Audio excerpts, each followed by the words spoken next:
Let me start this analysis with a question. How do you define yourself? Is it by your name, your job, your hobbies, your favorite color even? A lot of people define themselves by their work, which makes sense because many people spend at least a third of their day at their job. It gives a lot of people a sense of purpose and accomplishment, especially when they find something that they're good at. We often view work as a fair trade. We give our time, knowledge, and energy to someone in exchange for money, which of course we then use to buy necessities and discretionary items. But is that all there is to life? Working so you can earn money, so you can live to earn more money, ad nauseum? The 2018 comedy, Sorry to Bother You, directed by Boots Riley, is not afraid to challenge our preconceptions about who we are and what we are meant to do, and more importantly, to ask, who really benefits from our employment?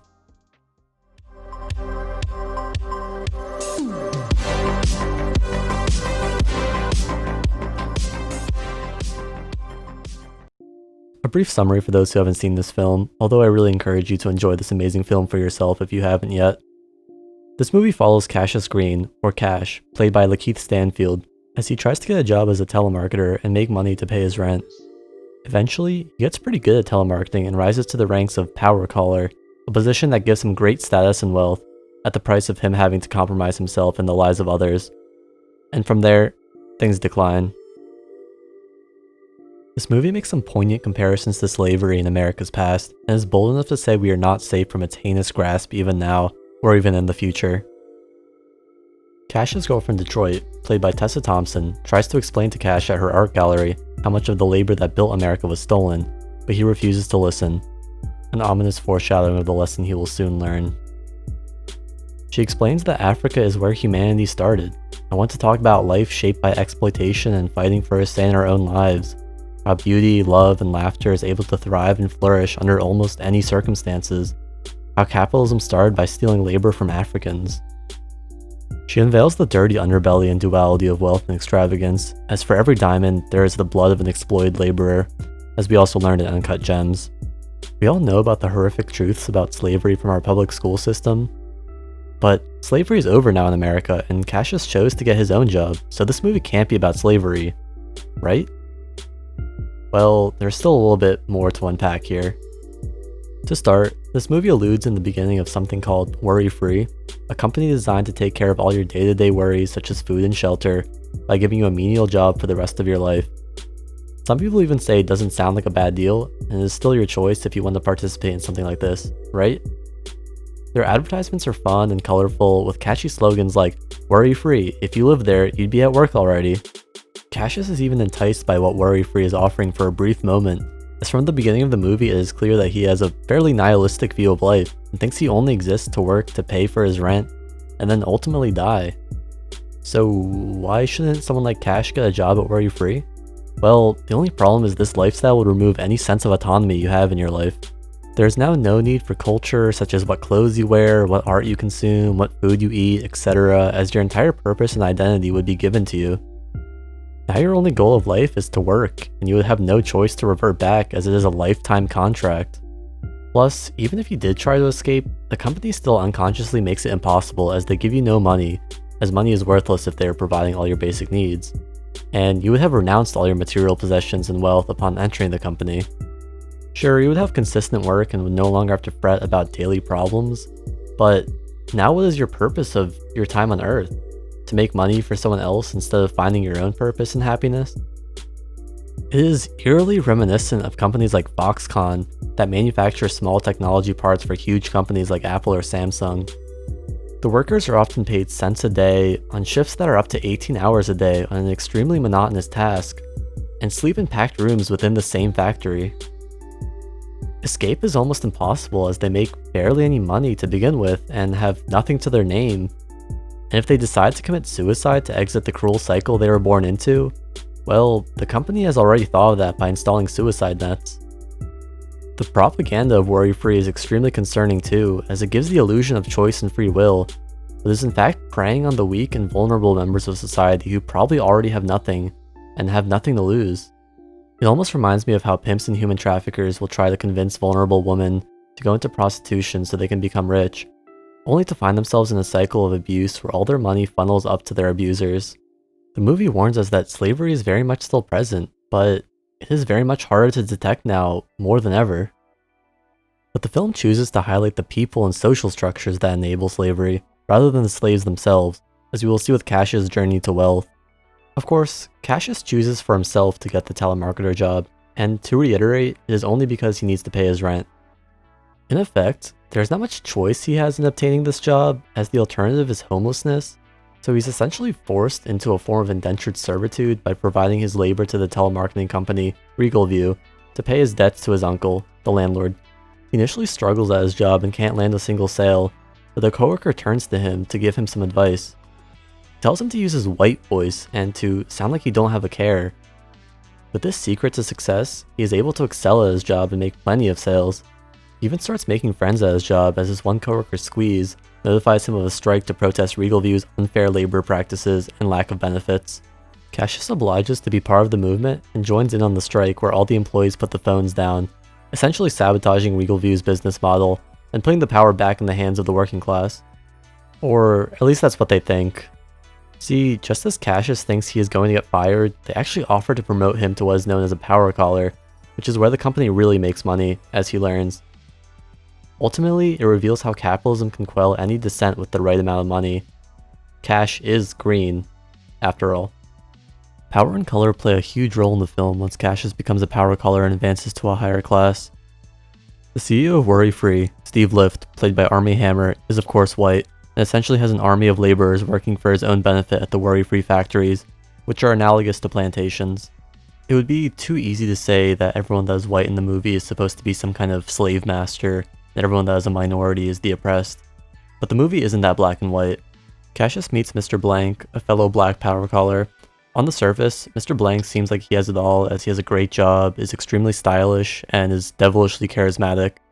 However, just as his name of Mr. Blank suggests, assisting a system that is designed to benefit the white slave owners only strips him of any identity he has, and forces him to simply conform to white standards. In this way, he can be seen in the traditional Marxist view of a class traitor, as he really is working against the interests of African Americans by erasing their identity and culture, and working against the interests of the middle and lower classes by simply being a pawn for the upper class. And the sad part is, he is so used to his position that his white voice is essentially his regular voice now. And let's talk about voice a little bit while we are at it, because it is such an iconic part of the movie and speaks to so much of the themes of the film. Of course, when we think about voice, we may think about who has a voice and who is silenced.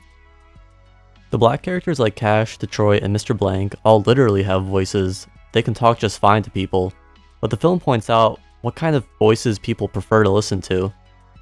Once again, Cash's coworker tells him that the white voice isn't about being nasally, it's about sounding like you don't have a care in the world. In this way, we see the world would rather ignore problems or anything that may inconvenience them.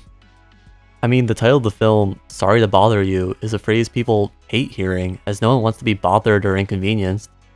No one wants to hear, sorry to bother you, but slavery and institutional racism are still huge problems. They would rather hear something to the effect of, if you work hard enough, you eventually can be a millionaire too. We see this depicted with the media coverage of the union protests in the film. They view the peaceful protest of legitimate social issues as chaotic and noisy, while sending the police in to silence them is seen as a solution to the problem. However, sending the police in isn't solving the problem of unfair labor practices, it is only a solution to quell a large crowd of disenfranchised workers. And the media is more than happy to simply show footage of all the chanting and police beatings without actually interviewing any of the protesters for their viewpoints, while they give the CEO of Worry Free a quiet, comfortable, one-on-one interview where he is free to explain how what he is doing isn't exactly slavery, thus demonstrating that the media is just as complicit in the perpetuation of an unjust system. So, how do the characters in the film find their voices? Well, they kind of follow the if you can't beat them, join them mentality in order to try to get their messages across. We see this with Detroit, who must employ a white voice in order to appeal to predominantly white audiences, despite most of her art focusing on the loss of African identity. You may think she is a sellout or something for doing this, but it ultimately highlights an idea that many other people have pointed out before me. Capitalism eventually commoditizes everything, including its critics. The best example of this is in Season 1, Episode 2 of Black Mirror, entitled 15 Million Merits, where a critic of the system threatens to kill himself live on air for social change, but ends up just getting paid off in the form of having his own weekly web show where he just gets to criticize the same social structure, but as a job now. We also see this with the girl who threw the soda can at Cash, as she eventually starts working for that soda company and made a music video about it, instead of continuing to protest economic injustice. We even see the participants at Steve Lift's party commoditizing the black voice of Cash by making him sing a debased rap song that is only to appeal to them. The people here do not want to listen to rap, which is in itself a form of protest music often highlighting the struggle of many black people. They just want a catchy and edgy song to chant along to. If white people control the art and music scenes in America, it would make sense that African American artists are often forced to cater to that demographic by compromising their art in some way. And back to that soda can that left the infamous head wound we see on the promotional material for the film. Cash is able to cash in on his internet virality from the soda can clip by getting a platform on a major media network to voice how worry-free is literally turning people into workhorses, which we'll cover in a bit, but not before going through some shit. Literally. Even though the issues he is presenting directly affect the core audience of the show, the lower and middle class laborers, it is clear that viewers are more conditioned to enjoy the misery of others instead of solving their collective problems together, a form of learned helplessness, which often can be found in people with no voice or power. In contrast, the leaders of industry have easy access to media and can broadcast their voice easily, while those without power are forced to change their identity, group up en masse, and risk commoditizing their message in order to have a chance to be heard. Ultimately, titans of industry want to keep their employees voiceless. They want them to remain cogs in their machine, to keep the blinders on them so they can focus on their minutia without looking at the bigger system they are enabling. They want to strip people of their identities and give them a singular focus, because any form of rebellion, big or small, among workers, ultimately hurts their bottom line. We see this as the CEO of Worry Free wants to turn his employees into horses, strong enough to increase productivity, but dumb enough to not ask too many questions. I think many film critics didn't like this twist because maybe it shifted the tone too much, or made it feel more like a horror movie than a comedy, but I thought it was a crucial wake-up slap of how the people at the top genuinely view their workers. It is reminiscent of slave auctions, where people want to buy African Americans with incredibly strong physiques to do their own bidding, with no regard for their humanity. It essentially removes any form of autonomy these people have and makes their entire life about work. Not only that, but it makes it so they unknowingly are supporting the slavery of other people since they are providing the infrastructure for Worry Free to continue recruiting slaves, in the same way an engineer may unknowingly be making technology that ends up being weapons of genocide. That is why it is so crucial to not simply take any and every dollar just because they are all green, but think about what your paychecks are supporting. In the end, Cassius ends up becoming an Equisapien after the coke he snorted most likely ended up being the chemical agent that Steve Lift created. Cassius channels his rage by corralling him and some of his friends and his other Equisapien brethren to violently raid the house of the Worry Free CEO. So, is the director Boots Riley advocating for violence for political revolution? Well, it's not entirely clear either way, but he certainly does seem to make it seem like it is the final straw after all the characters try to follow conventional solutions like getting a job, using art, going to the media, etc., to fix their own problems and social problems at large. I mean, what else can people do when no one listens? And with Cassius's final violent action, he does achieve some sense of purpose. Once again, in the beginning of the film, he felt like he was a slave, a destiny filled with working for others while achieving nothing for himself, only to die at the end for nothing. But through his journey, he learns that he does not have to be a slave to a system that was not designed for him. He finds purpose in sales of all places, although not from selling home medicines to housewives or anything like that, but selling revolution to the oppressed masses. America was started by stolen labor, robbing people of their identity and lives, simply so the people at the top could make their money. The purpose of large businesses is to make money, and they view your purpose as a tool to achieve that. Your purpose is your own to decide, and your identity is your own to craft. And if that purpose and identity doesn't necessarily align with the value system of an economic system designed to milk every iota of energy out of people, don't even bother apologizing. Thank you so much for watching another episode of ThoughtTime. This has definitely been my longest video to date, so if you want to continue this show and show your support, make sure to subscribe and leave your comments below so we can get a discussion going. Until next time, take care.